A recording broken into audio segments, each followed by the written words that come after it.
So yes, sir, I've started.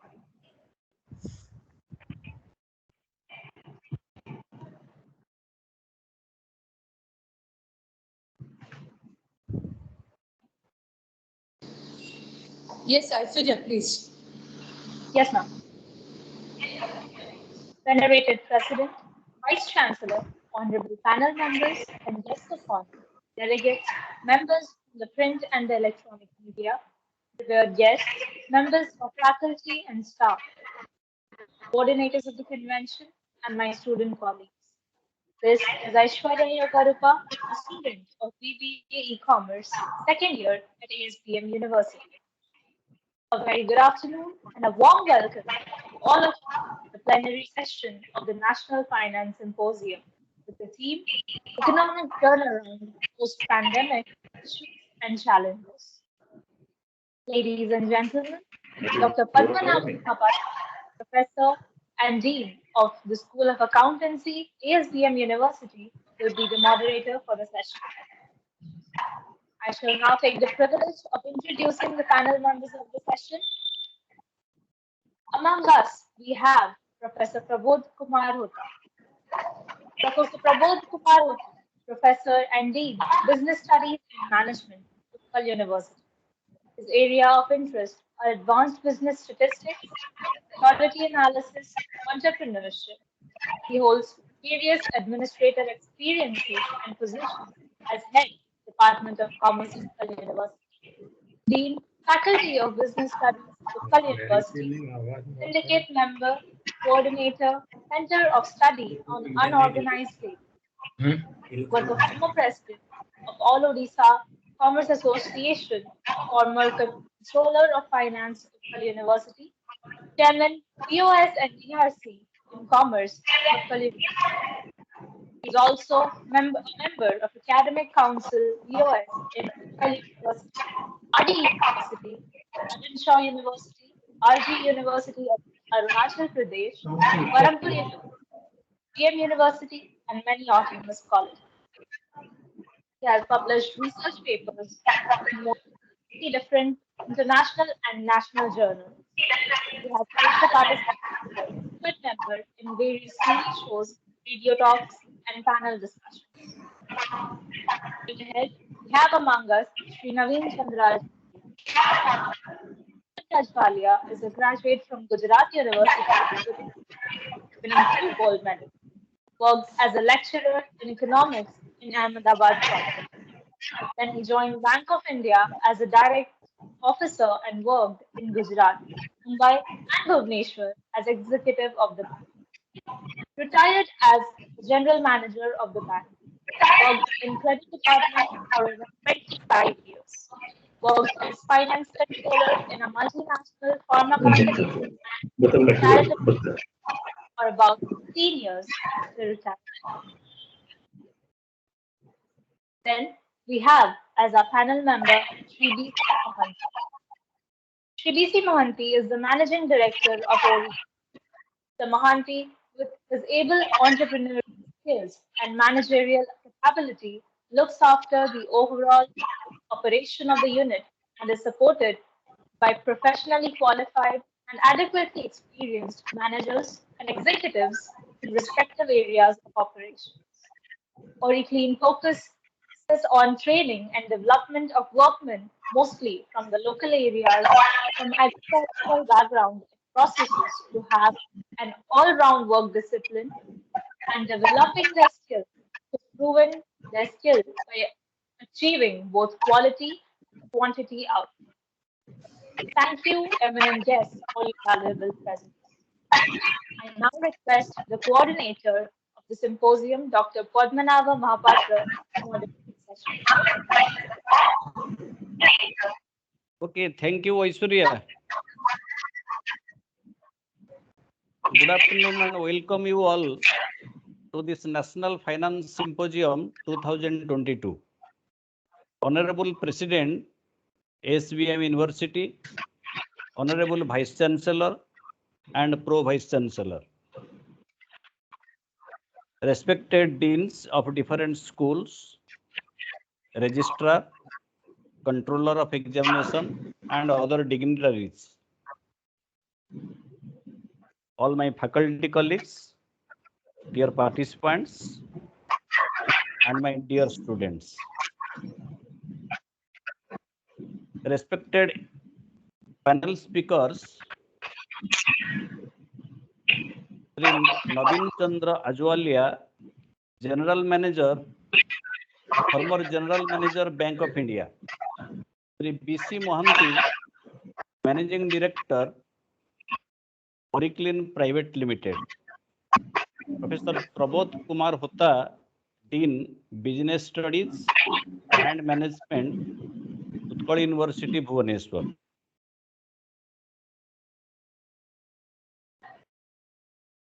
Almost 2 years after the World Health Organization declared COVID-19 a pandemic, the world suffered and the economy of the whole world was disrupted severely and severely. Now we are in the midst of asymmetrical recovery. In some countries, COVID-19 infection rates have fallen significantly, while in others, the virus remains difficult to control. So few questions are coming to the mind of general people, the management students, whether government are actively managing outbreaks and returning to the normalcy. The economic recovery is the central to the forward-looking agenda. What is about post-pandemic economic turnaround? What short-term and long-term strategies are accepted by the governments and the enterprises? What are the probable issues and challenges? What is about our land, the India? Without a broad-based economic expansion, it is difficult to address other challenges such as education and healthcare. In this backdrop, we have organized this National Finance Symposium 22 with a theme, Economic Turnaround Post-Pandemic, Issues and Challenges. We have seen a lot of appreciation and acceptance from the audience. We have variety of online participants in this symposium, like students, teachers, professors, research scholars, industry professionals, and many others. We telecast this symposium in our auditorium, where our PG, UG students are watching on the screen. Today morning, we had our inaugural session. We had 3 eminent guests and speakers. Our keynote speaker, Professor Debashish Sur, Professor, Department of Commerce, Bardhaman University, explained in detail the depth of damage caused by the COVID-19 to the world, and in particular, Indian economy with facts and figures. He quoted different experts and researchers' opinions on different predictions. He showed his hope. Soon India will develop its economy with its strong and supportive measures. Our guest of honor, Dr. Vibhuti Bhushan Sahu, General Manager NABARD, said, in spite of several damages in different sectors, the economy of Indian agriculture showed a resilience and remains stable. And he explained in detail, NABARD is focusing on different socio-agricultural measures to develop the agricultural economy. Our chief guest, Professor M.L. Bhadera, President of Indian Accounting Association, narrated on agricultural economy, current inflation, and NREGA. he also supported the views of others and said that soon India will develop its economy. Our founder and president, Professor Dr. Biswajit Patnaik, also participated in our inaugural session, and he focused on three important aspects to develop the Indian economy. One, the sustainable inclusive growth. Two, the resilience of Indian financial system. And the third, strengthening the agri-economy of India. All our inaugural guests and speakers have expected the technical and functionary parts of these points to be explained in the plenary session. The upgraded outlook is based on certain points. One, how well the pandemic continues to be controlled. Two, the efficacy of fiscal policy in mitigating the economic damage. And three, the global financial conditions. Businesses are the engines of the economy. Government creates environment and structure to enable the enterprise to flourish. What is the status? These are expected to be discussed in this symposium. We have invited three eminent stalwarts and veterans from different fields like banking, enterprise, and academics. All of them are very closer to this subject by their profession and by their long experience. I hope they all will give justice to the theme. Now I request Sri Navin Chandra Ajwali ji to deliver his views on the theme. Sri Ajwala ji, please. Thank you. See, basically, the pandemic came as a shock. Otherwise, also, till few quarters before pandemic started, the economy was not showing very good encouragement.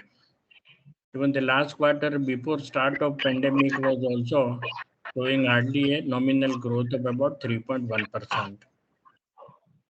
Only thing is that in an economy which was trying to recoup itself in last quarter of 1920, it got a shock by this world over pandemic. This pandemic damaged extensively to everybody, whether in service or industry or anybody. Everybody was affected. So basically,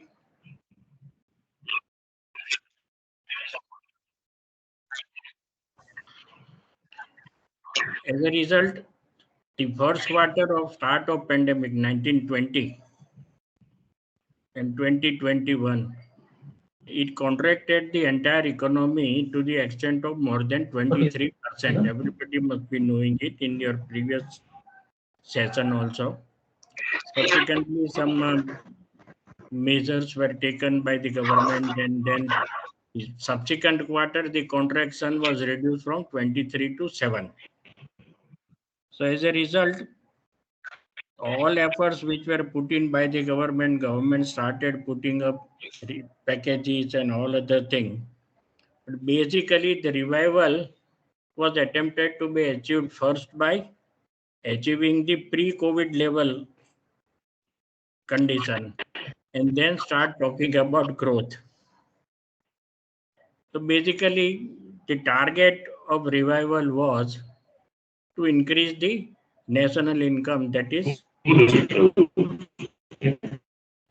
basic drivers of national economy are consumption. Consumption is both by private individuals and by government as well. This consumption is not alone which is driving the increase in national income. It also needs the another driving force of investment. That investment climate is also both by private sector and public sector, that is government expenses. And the third major component of achieving increased income level, national income level is net export import. The net of it. These are the three drivers which were required to be uplifted after the bad effects of pandemic was to be overcome. Earlier also, before start of pandemic, the economy was even trying to cope up with side effects of both GST and demonetization. This was to be slowly getting recovered, but the shock of pandemic came not to India alone, but to the entire world. Now, basically at that time, when the pandemic was being controlled by the government authorities and other NGOs and other entire health sector was activated to control pandemic. The government and other economists were trying to find out how to come out of this from economic aspect also. That time because of the pandemic, entire activity basically affected largely by the overall lockdown throughout the country. Because of lockdown, perhaps most of these industries were closed. So investment climate was totally gone. People were driven out of the job. Basically, unorganized sector, migrate labor. They were also losing their regular monthly income. So investment was down. Income consumption was also not there. So basic idea was to prop up this in consumption level. So that was the main thing. Government also was spending aggressively, but that government spending was hardly constituting only 16 to 18% of the entire GDP. So any amount of governmental expenditure put in by the government was also not likely to substantially improve the national income GDP. At that time, since global economy was also under difficult situation, exports were also not picking up. Import were more or less, since industries were closed, import was also not there. So that component of national income was stagnant. Income consumption, expenditure consumption was not there. Governmental expenditure not there. Under the circumstances, the government was trying its best with the help of economic advisors and other people to find out how to come out of this pandemic situation and how to revive the economy and first reach at the pre-COVID level and then try to expand further. The way out was thought that the only way out was to intervene through governmental stimulus. So government started this stimulus, and the first objective was to pump in the money into the hands of general public. That is why various methods were adopted by the government, including that packages were announced 20 lakh crore and other packages were announced. So first pump the money into the hands of private individuals so that it has a double effect. Once you pump the cash into the hands of individuals, it will increase their purchasing power. Purchasing power will increase the demand. Demand will automatically increase the requirement of investment. So it's a both consumption and investment multiplier. That was the idea and strategy thought out by the government to put more money into the hands of individuals. So various packages were framed out and implemented, and slowly it started giving some result. Second attempt was by the Reserve Bank of India to adopt liquidity enhancement measures. The Reserve Bank has so many methods to improve liquidity into the hands of investors. So by that they started increasing credit supply. Credit supply was also increased by number of other methods adopted by Reserve Bank through its policy. Money market operations were there. Other measures were also taken. Number of measures were taken, including grant of some relaxation in repo rate and other things to selective industries, so that the credit part, that is credit supply part, is increased into the hands for, uplifting the investment climate. But here the issue was not only supply credit. The main issue was whether there is a demand for credit. So this was judged by the one parameter only, whether the CD ratio, credit deposit ratio, is increasing or not. Despite all these efforts, the credit deposit ratio was remaining stagnant or showing only marginal improvement. So the issue was again tackled to come back to the level of government started with this Atmanirbhar. Basically, when you increase the credit supply to the investors, and if you want to increase the demand for investment, today the situation of Indian economy is such that you don't have very efficient, large facility to manufacture capital goods. At that time, this Atmanirbhar was also coming in the way, but still government continued to import, and imports remain increasing level only, and export also was not catching up. So under this situation, the recommendations were how to put cash into the hands of public. So the government started this universal distribution scheme, that is generally known as PDS, Universal Public Distribution Scheme. This helped a lot. Firstly, since the free ration was given to the needy people, it had a two types of effect. One is whatever money was spent by private individual to purchase food was diverted for the consumption of other materials, which will increase the demand. So, and secondly, the food prices remain under control because of this universal public distribution system. Secondly, government adopted this direct benefit transfer.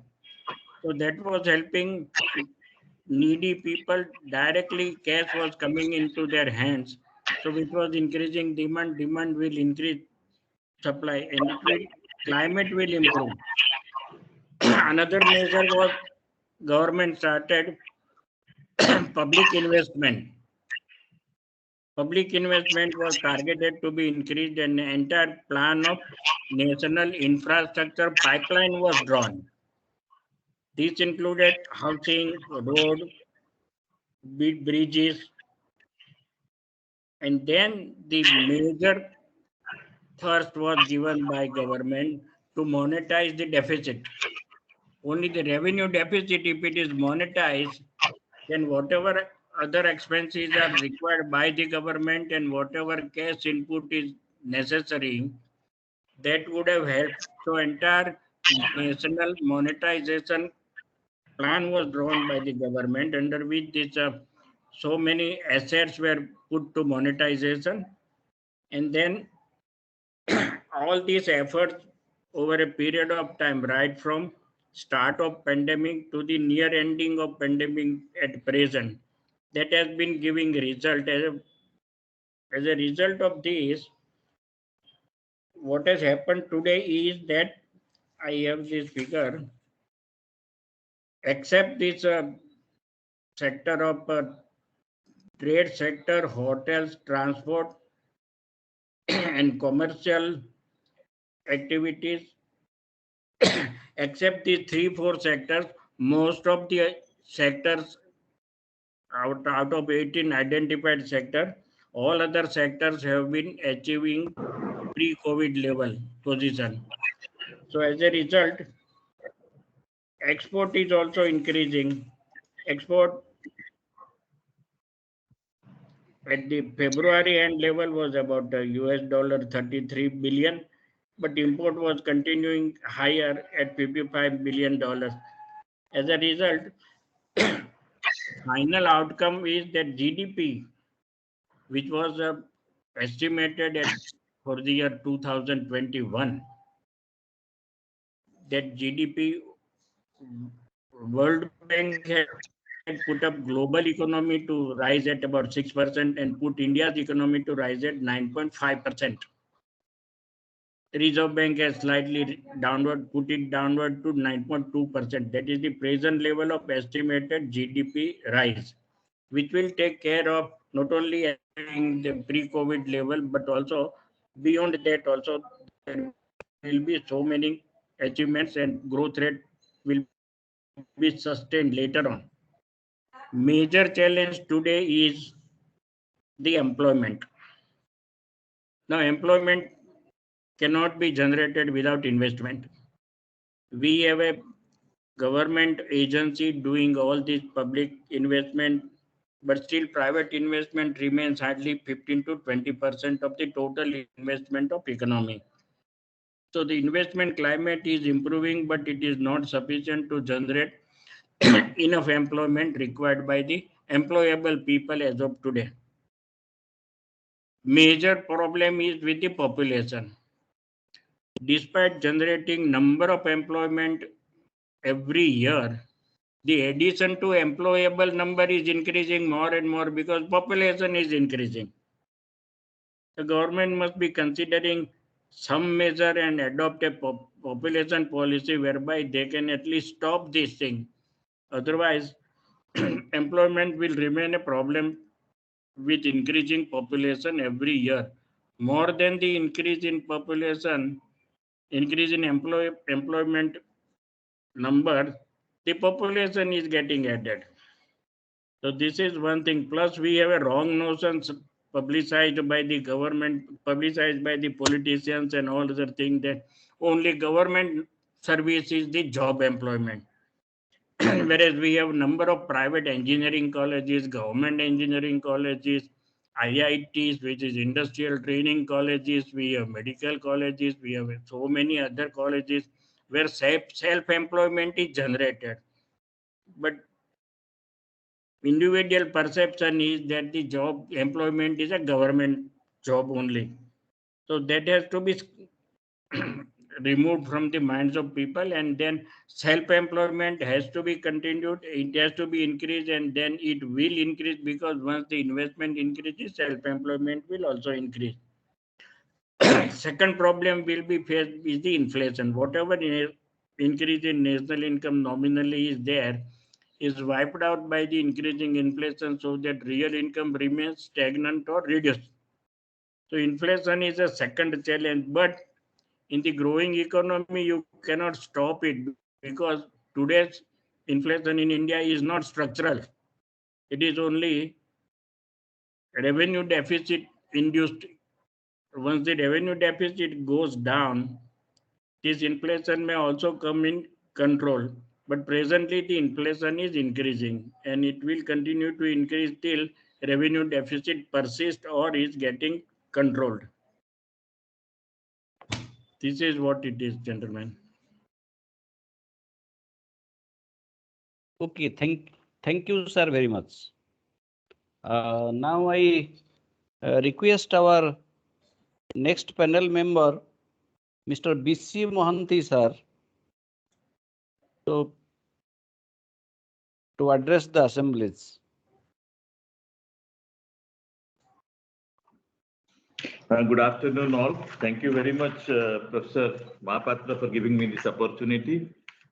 I'm really privileged to speak in this symposium. So the symposium is economic turnaround post-pandemic issues and challenges. Because you see, that we see the outbreak of COVID-19, which has actually disrupted the entire globe. has emerged as a key risk to human health as well as the global growth outlook. Channels like trade, production, supply chain disruption, etc., etc. But I would just like to, because see, actually we have faced nearly more than 2 years for this pandemic. But after that, when the economy was in the stabilizing path, but suddenly this war also, this Ukraine-Russia war also has disrupted, again derailed the economy more, so to say, because the prices of the commodities have gone up so high, it is very difficult for us to, for anybody for that matter, to visualize, because where the economy will be going in which direction. With this also, we can see there are a lot of impacts in the enterprise, what my previous speaker, Mr. Ajwalia has told. We see that population is one of the biggest challenges. I would also say that besides population, this freebies, which was being provided, we see in the enterprises, what I would say, because today, if you just go for such of a people are not available to work, but we are putting drums that yes, there are on unemployment, but people are not willing to work because they are getting a lot of freebies, and there is a competition by the political parties to see who will be giving the best. Just this is only for vote bank. Unless these type of things are stopped, you see, this is one way because it is good because it is for poverty elevation. But in the name of poverty elevation, if you are just throwing this taxpayers' money with all these doles, and finally, because see, the people who are actually can go and work, whether it is skilled, unskilled, or semi-skilled, because they are not willing to work because they are getting everything free. Because now you are having the liquor subs, I think it is just like your pharmaceutical subs, medicine subs, in all across this. I'm just talking about Odisha. Because you see, if these things are not stopped, in the real PFPC, fighting poverty and investing in the future would definitely have a biggest challenge for the Indian economy. And with this also, we see this pandemic has also given us a lot of lessons that where to this work from home and other things, where the expenditures of these big corporates have also reduced substantially. And what Mr. Ajwalia was telling just in his speech, that we see we are thinking of this employment, this import-export parity, and we see where the export is not even nearly about 50%, where the import is 55 billion and export is only 30 billion. Because this is something which has to be rethinked, because it has to be properly, the right perspective has to be taken into cognizance. Before, because this economy is such a vast thing, because in India, because the population is nearly 130 crores. And every now and then there is election. Every now and then there is, you see this infrastructure projects and all sorts of things which are coming in the, because it is getting stopped, this is, if there is an election declared, then the code of conduct. Because every 6 months you will find in some state or other there is some election going on. Because recently we have got this 5 states election, then another by end of this year there will be another 2-3 states also there will be election. Because see, we must have something, some policy whereby the economy should not be disturbed at any cost. And besides this also, where we have got a supply side also, supply side impact, shutdown of factories resulting in delay, because all these things have happened in the pandemic, which we have already faced. Because now we have to start afresh to overcome all these things which we have faced, and how it can be stimulated, how it can be supported by the government, not just like giving these freebies, but by giving proper policy so that it must be user friendly. So that there will be definitely, I am hopeful under this Prime Minister's vision, and we will be definitely come out of this. But only thing once this war and all sorts of things are over, then only we will be able to know where we stand and what is the way forward. With this, I am not an economist, or I am not this, I am a hardcore entrepreneur, and I have started as a first generation entrepreneur. So whatever that little experience I am having, I've just shared it. Thank you very much for giving me this opportunity. Thank you all.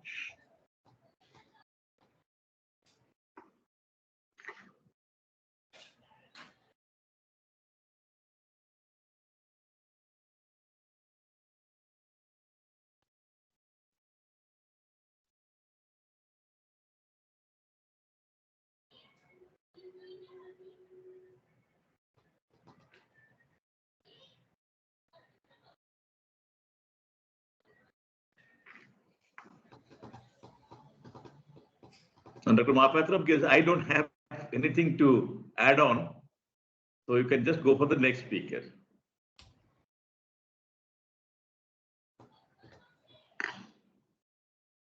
Dr. Mahapatra, I think you are on mute. You are muted. Please switch on your microphone. Okay, sir. Now I request Professor Prabodh Kumar Hota to address the audience. Professor Hota, please.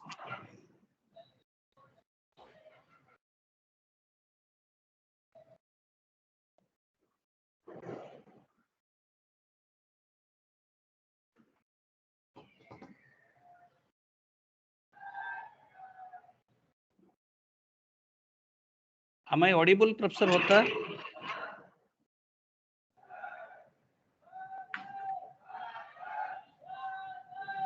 Okay, so now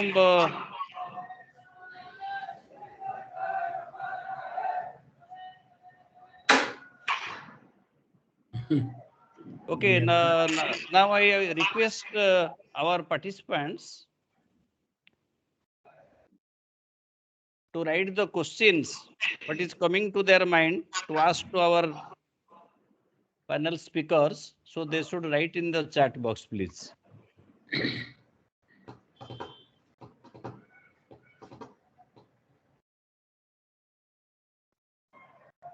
After that, we may take.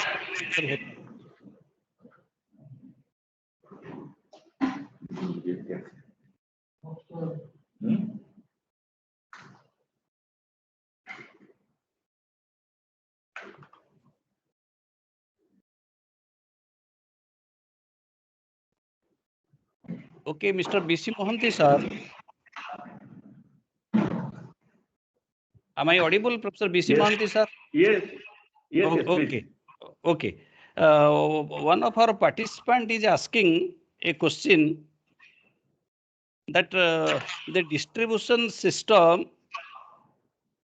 is not fair.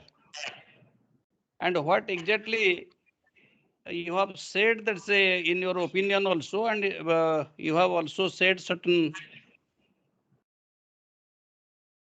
sayings on this PDS. And he said that very recently government is focusing to the infrastructure. In place of all this, so government will thinking towards this infrastructural development, communication and logistics development. But do you think that reviving Indian economy, does infrastructure hold the key? If yes, so how you will address? Well, because see, once the infrastructure, yes, I would definitely agree that infrastructure will hold the key. Because once you see, if you see this quadrilateral project, what Mr. Atal Bihari Vajpayee's regime it has happened, because just think of that 98, 99 when the project has started, and now the expansions are going on. And what is the amount of consumption of these materials? What is the employability of these type of projects? Bridges, port, bridges, roads, airports, railways, everything. You see, this is one of the prime things, you see, where you see the generation of employment and also boosting the economy or augmenting the revenue also, it helps quite a lot. But And you see, that should be the parity. This PDS. I'm not against PDS, but I should say, because see, PDS, that public distribution system, whatever is there, because see, there should not be no competition for just giving these freebies to these people who are not working, not putting their best for the economy to grow, but they're just idling their time and we are just creating monsters in the society. okay, so how we can universalize this PDS system proper and fair? Because you see, now it is gradually, because see, for last 2-3 years or 4 years, we see when the fake names and other things are also getting, it is that or this direct getting it credited to the bank account or something, which it is going on. But it will take a lot of time, because see, our population is quite high, because there are all political compulsions are also there. But it will take time. But you see, the sooner the better for the Indian economy. Okay, so at about, let's say, more than 50%, so as to say more than 50% are taking the benefit under this PDS. And do you think by the other ways we can benefit them, we can give benefits to them so that they will, let's say, delete this PDS system? Because you see, today, just see that Manarega scheme, that employment guarantee scheme, what is happening? Because you see, let us say government is allocating about 50,000 crore project allocation is there. But I would say, because if you just see the ground reality, at least about 60-70% are just getting siphoned by various channels. Still, because you see, that accountability has to be fixed in the system. Because the system is still, because see, there are a lot of loopholes where you see we need to strengthen the system and see that the right people should get the benefit, whatever is provided by the tax, from the taxpayers' money. Because today you have got a job card and a guarantee scheme of about 150 days or 120 days. Because there are touts, there are brokers who are just taking the card and making them some payment and doing that under the table, that transaction. Because our system is still not foolproof. It will take time. So I came to know from your introduction that you are taking the village people, the rural, you are taking the people from the rural belt, and particularly Yes. those who are in the agriculture. So you are taking as the workmen for to your industry. Yes, that is, because I'm proud of it. Because we are able to, because we are now having about 700 people working with us. I would say about 98.8% people are from agricultural background. They have been converted. Because in my 32 years of journey as an entrepreneur, I have started with one person. Today we are having 700 people. But I feel proud that we could able to convert total agricultural unskilled people to skilled people and high skilled people also. Because we are having potential, but that must be tapped at the proper perspective. Okay, then what will be your opinion and what will be your suggestion and what will be your saying to other business people, other entrepreneurs? So what they at least should do, by which this PDS, the people that say they will forget this? That should be some revolutionary change. Otherwise, nobody will forget about this PDS and because this is something which somebody is getting. So why should somebody will forget it? Because somebody will forgo it. Because my point is, because very recently somebody had come that they are having some skill development NGO and they are having it in Koraput, in Rayagada or someplace. Because you see, what I have suggested, don't go for any skill development. Get people, put them in industry. From the industry, they will get to know what sort of skill they can be able to develop from themselves. What I am doing here, we are just, let us say, getting 50 people. We are putting in them all the domain where they can just then after every week we are just reviewing their performance and looking at what sort of competency he is having, so that he will do some value addition after 3 months. You see, one must also, you see, as a citizen, as a sensible citizen, one must also have the little pain to go deep into each and every facet of the operation and see how best we will be able to also see that, you see, our people who are working with us, who are associated with us, they are also their marketability also get improved. Today they are working here. Tomorrow, let us say they will get in Tata Steel, which is about 20-30 kilometers away from this place. There are people also have joined in Indian Oil and Tata Steel from here only. They're just having ITI and other institutes and without any proper practical exposure. That doesn't make any sense. Okay. Because we have to think out of box. Okay. Thank you, sir.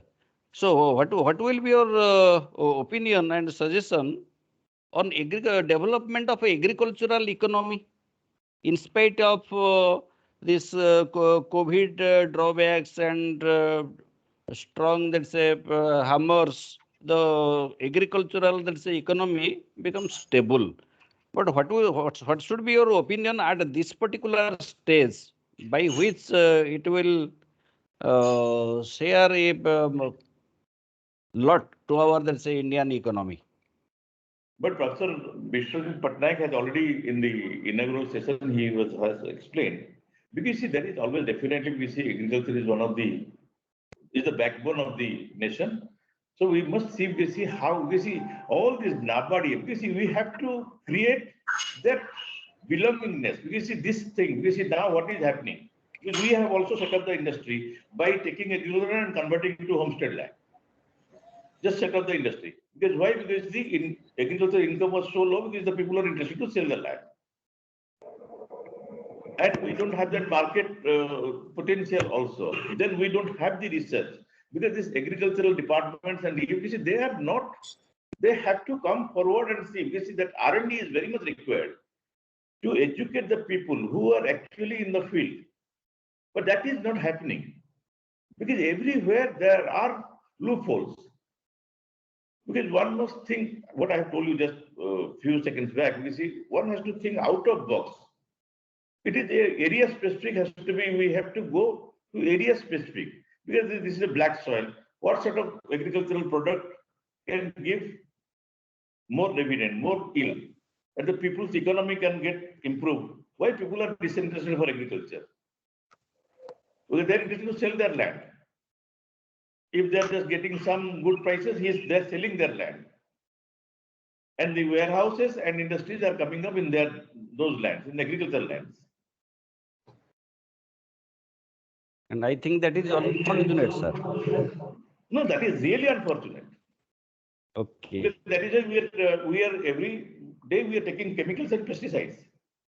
Okay, thank you, sir, very much, sir, for your opinion.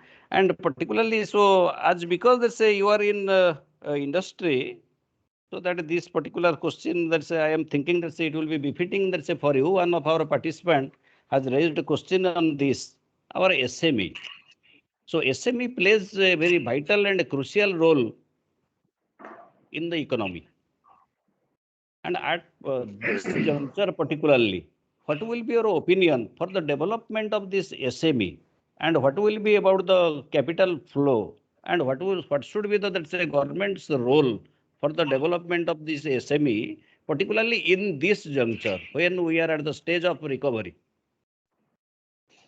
Because you see, everybody is telling that that is one of the priority sector and employability is much more. And because it is the focus which is required to be given to SME, it has not been given, whether by government or by government agencies who are connected with it.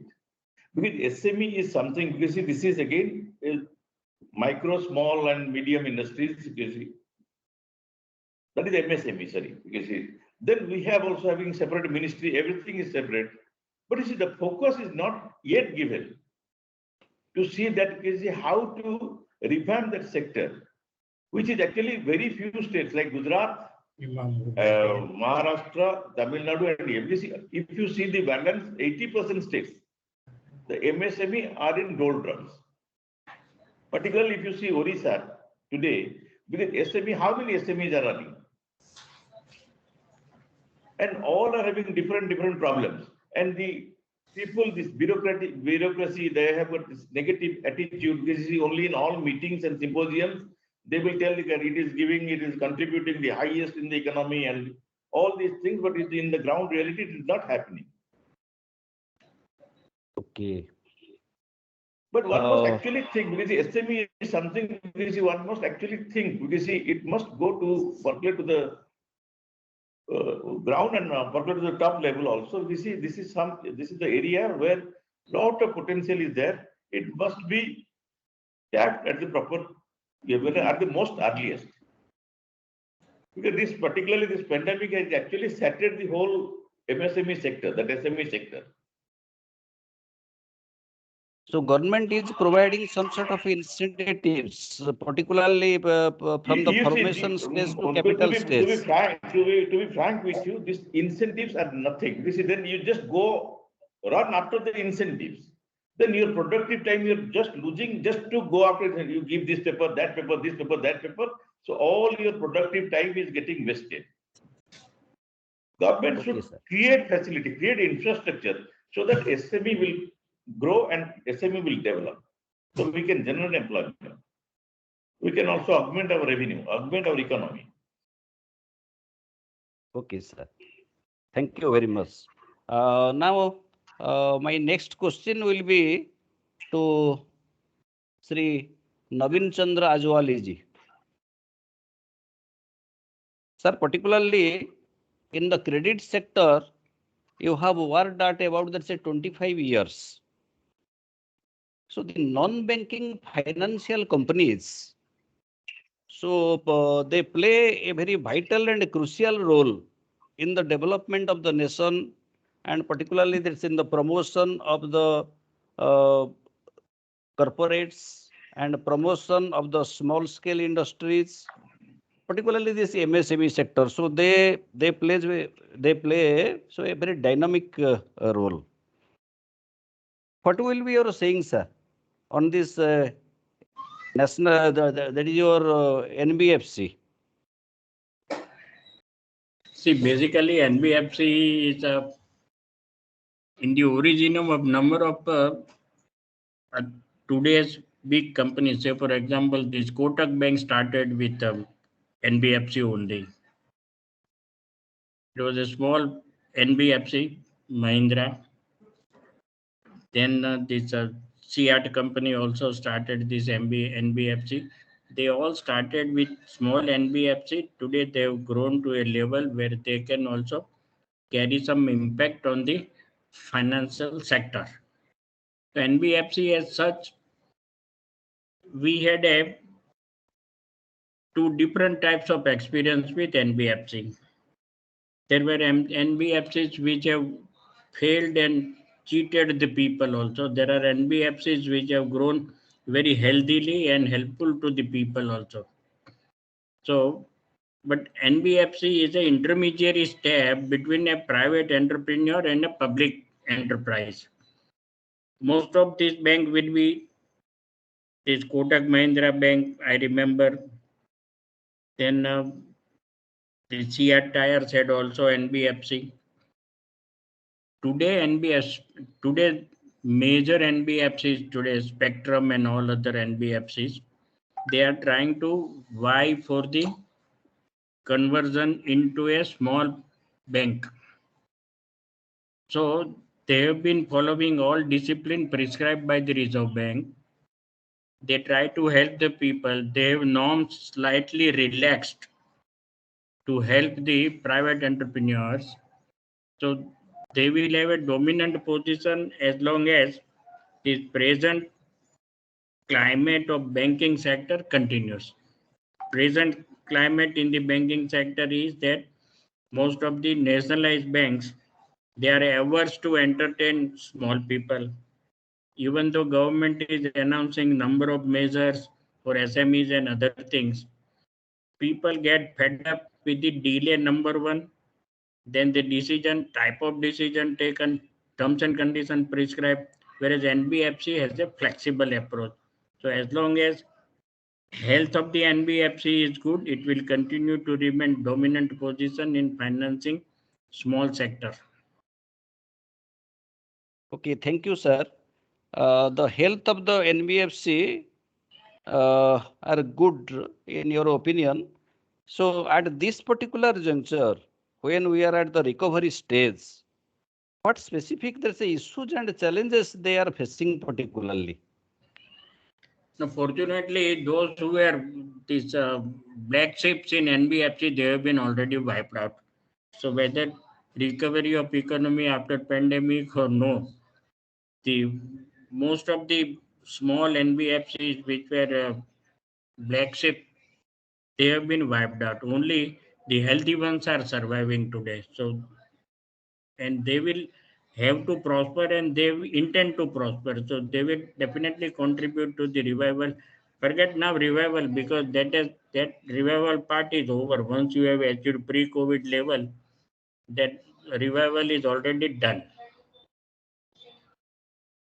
Okay, sir. So building infra via debt fund can revive India, sir? That is a must. Infrastructure. I was listening to the first question you put whether infrastructure is necessary and against the PDS and other thing. Yes, if there is no spending by the government, forget spending also. If there is no design to develop infrastructure by the government agency, private sector is not going to do it. Only government has to do it. That is to for the two different purpose.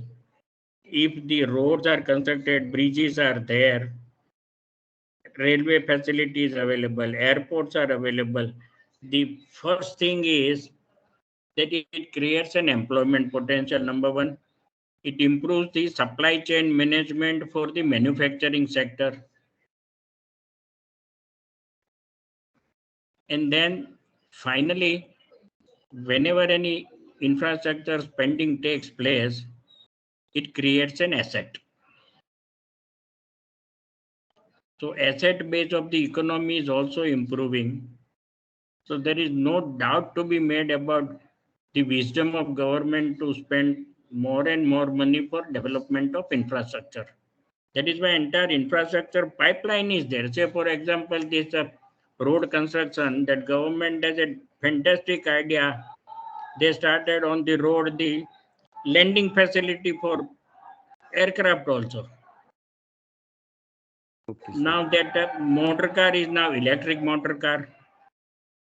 So this cannot happen without spending so much on both research and spending on infrastructure. Otherwise, you remain as where you were. So there is nothing to be doubted about wisdom of spending more money on infrastructure. And PDS part, it will survive as long as politically suitable to the government. There is no government is not bothered about economic wisdom of continuing PDS. Though for coming out of the bad effects of pandemic, it helped the government both politically and economically, but it will continue only till the politically it remains convenient. It's okay, sir. Okay, then what will be the employment guarantee for the urban poor, sir? That some guarantee is there. See, actually, government, whatever objective of the scheme is, see, it is a link. First, skill development projects are to be implemented. Once the skill is developed, the skill development plan is to only encourage taking up self-employment and turning into a entrepreneur.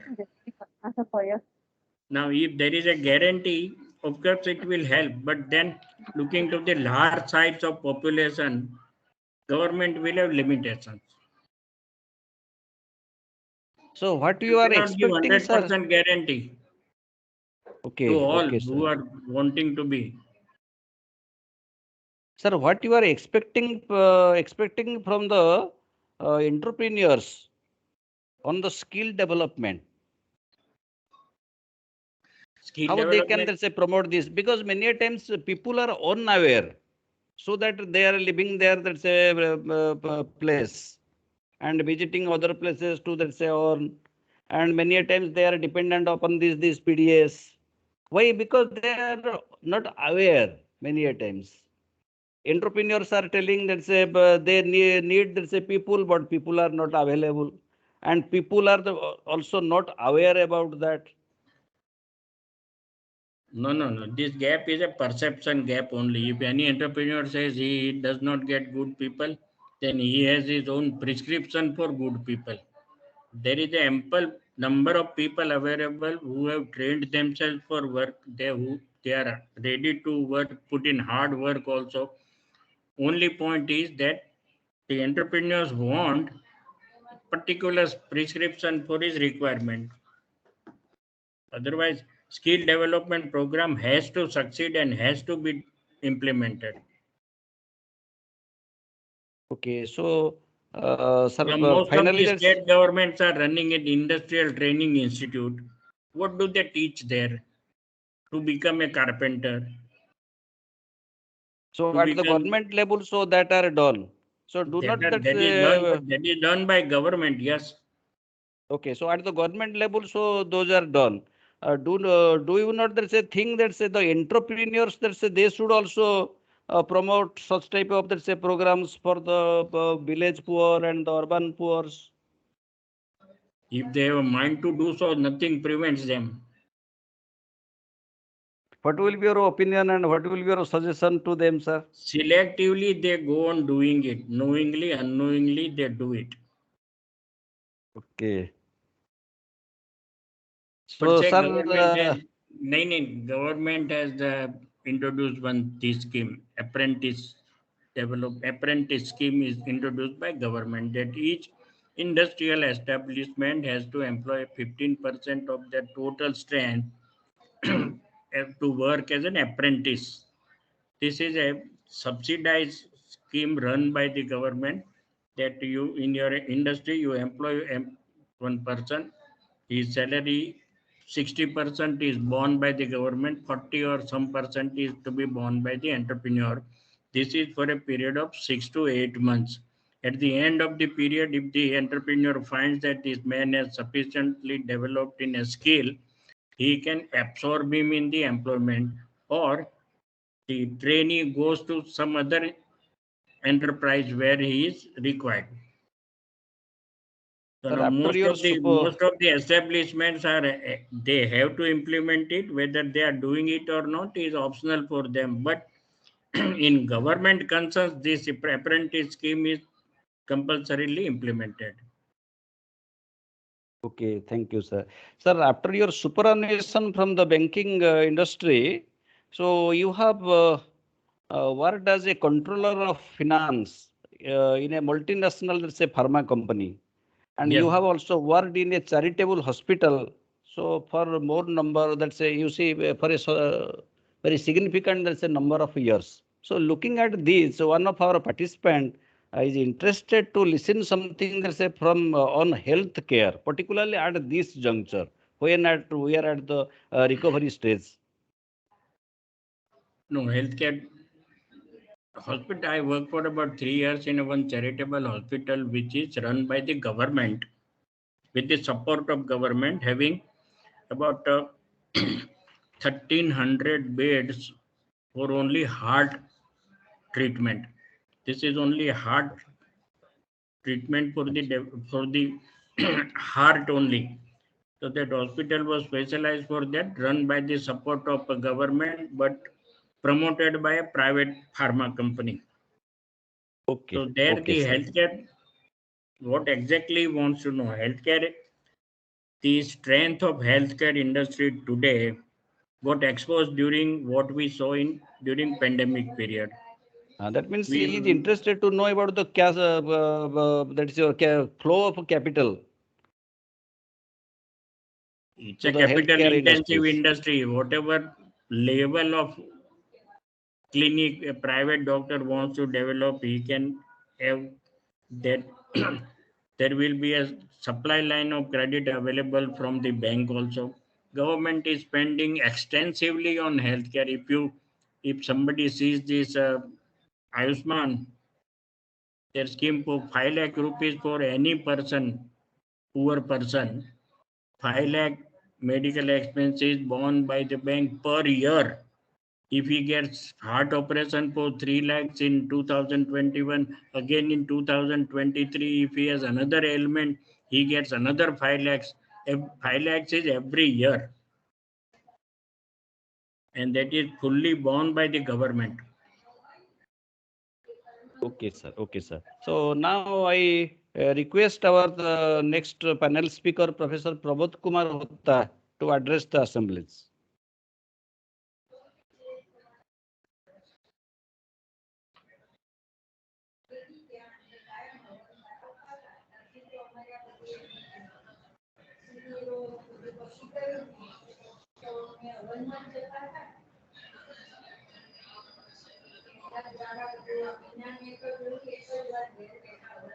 Sir, kindly unmute yourself.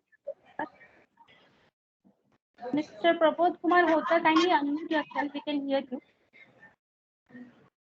Okay. Okay. Yes, sir. Yes.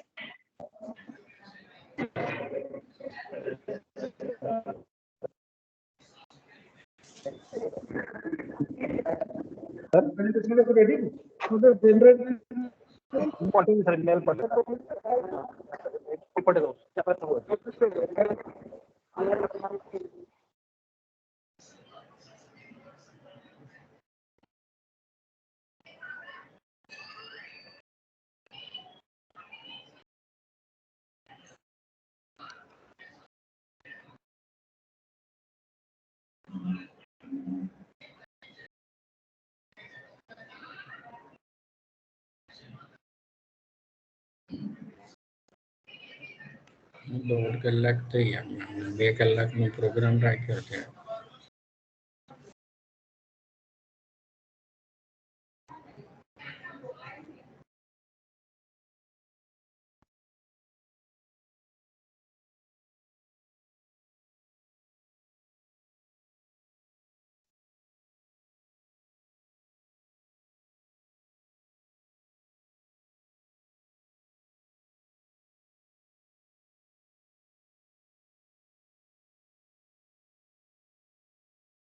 Professor Hota, any problem, sir?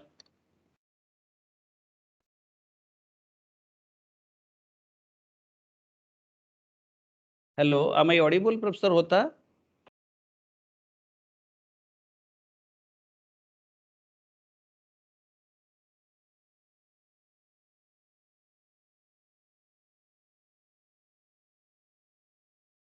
Professor Padmanabhan Mahapatra, sir.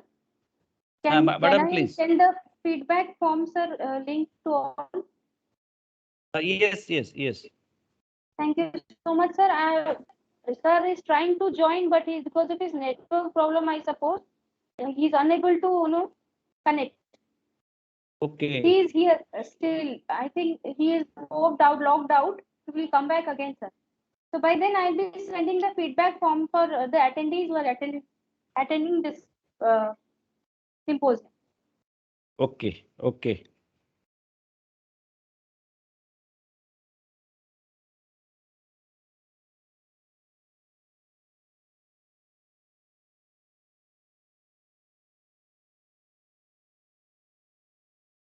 Sri Ajwali ji, sir, what should be the role and function of these banks? Particularly, let's say you have retired from a nationality bank.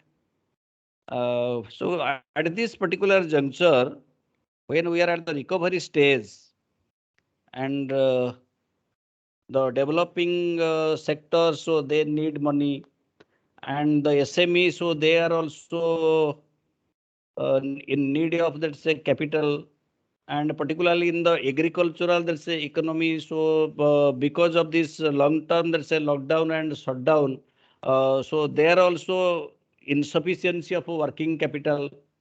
So at this particular juncture, when the people that say need a purchasing power with them, so at this particular there's a point, what should be the role of the nationality banks?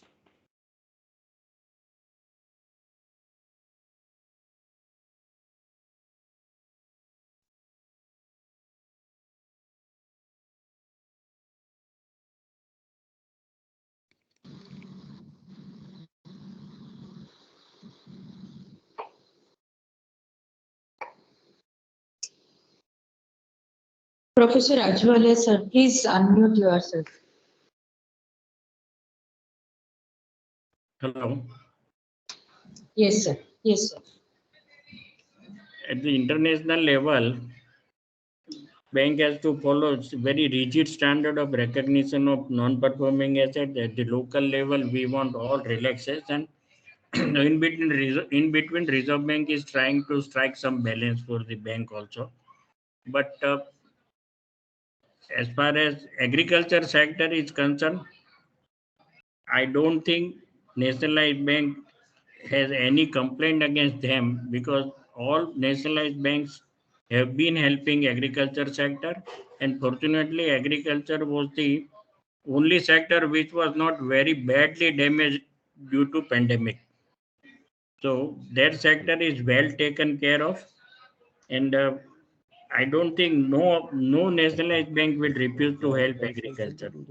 SME and other things are cyclically, some emphasis go on changing from the policy of individual banks, but the government policy is very clear to help SME sector, and the Reserve Bank is also sending some instructions to them to assist in maximum possible manner the SME sector.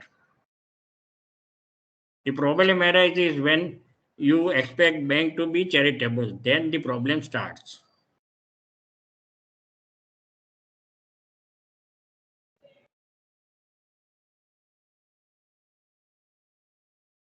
Hello.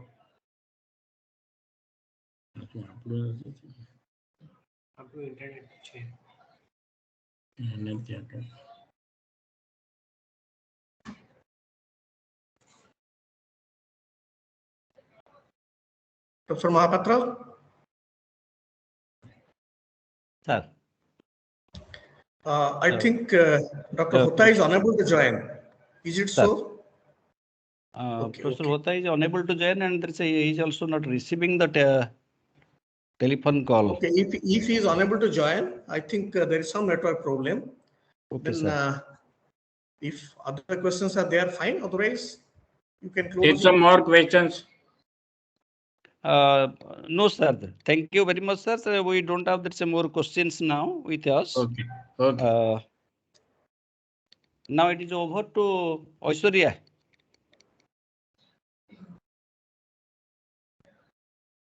Thank you, sir.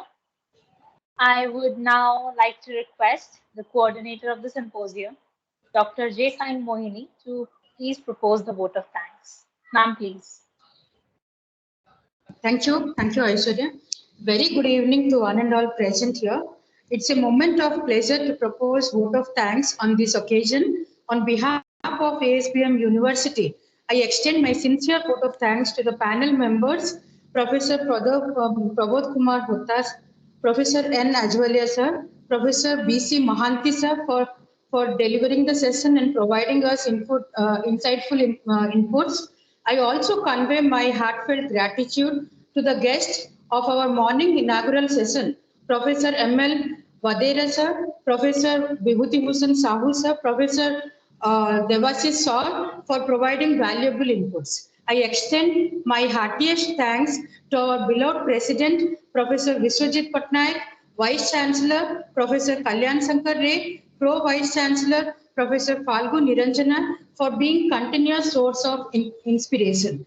I extend my heartiest thanks to the coordinator and moderator of National Finance Symposium, Professor Padmanabh Mahapatra, for the effective conduction of the session. I'm sure that all the participants and our students have benefited out of it. Lastly, I wanted to extend my gratefulness to the faculty members, members of IT staff, placement cell, R&D cell for extending their numerous cooperation in organizing and making this National Finance Symposium a fruitful one. Thank you all. Thank you once again. Thank you, sir. Namaskar. Thank you. Thank you. Thank you. Thank you, sir. Thank you, sir. Namaste, Thank you, sir. Ajwala Sahab and Namaste. Malti Sahab. Thank you. Again, thank you. Namaste, Namaskar. Bishimanti, sir. Again. Okay. It's a pleasure meeting you at least online, if not physically. Again. Thank you. Thank you very Okay. much. चला बंद करो. I am having an emotional attachment with ASBM. Sure. We also. Yes. बंद कर दो. तो आप लोगों को देखिले मेरा लगे जे, yes, we are in one family. Correct. Thank you. Thank you for giving me this opportunity. Thank you. Namaskar. Thank you, sir. Thank you. Thank you, sir.